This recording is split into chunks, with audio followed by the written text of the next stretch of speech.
In today's lesson, we're going to be looking at using the calculator in our unit of trigonometry. The calculator.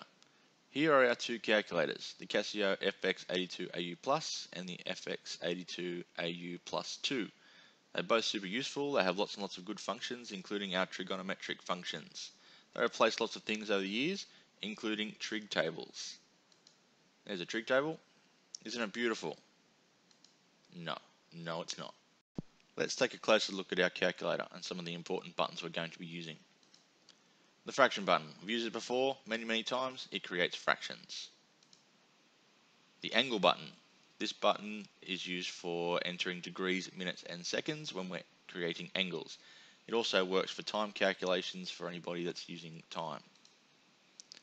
The shift button. We've used this before as well, but in this particular case it accesses sine to the -1, cos to the -1 and tan to the -1. And lastly we have our heroes, the sine, cos and tan buttons. Alright, let's look at some examples. We're going to evaluate the following to two decimal places where necessary. Example 1. 4 sine of 30 degrees. So to enter this, we type 4, sine, 3, 0, and the angle button, which will give us our degrees. We close the brackets, push equals, and you should get 2. Second example, 6 cos of 58 degrees. Again, 6, cos, 5, 8, angle button, close the brackets, press equals, and you should get 3.18.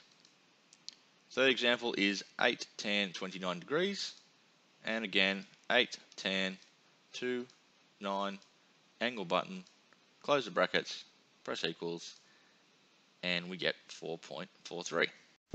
Example 4, 18 sine 22 degrees 37 minutes.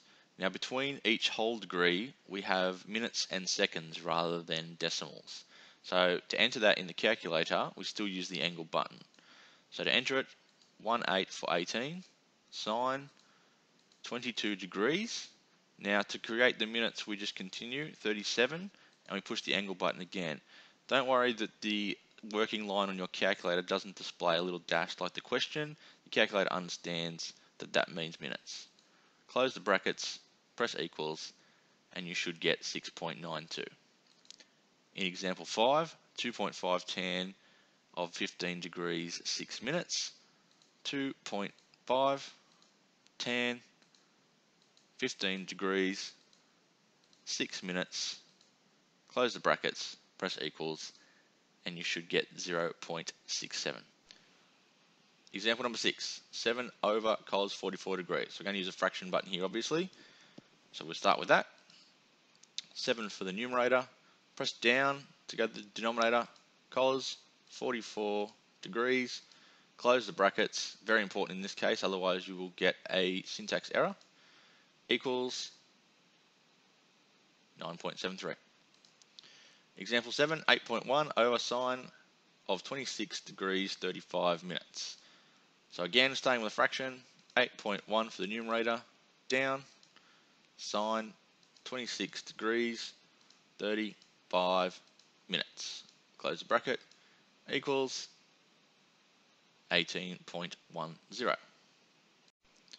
Example 8, we're looking at some tan to the -1. So we're going to use our shift function. This is used for calculating angles, which we'll look at a little bit later on. But we're just learning the important functions at the moment, so we're just going to try and recreate that on the calculator. So we press shift first, tan, which will give us tan to the -1, 1, close the bracket, press equals, and we get 45. Last example, cos to the -1 of 0.5, again, shift, cos, 0.5, close brackets, equals 60 degrees. So hopefully today we've learned all the important buttons that we need for the rest of the topic and how to use our calculators properly.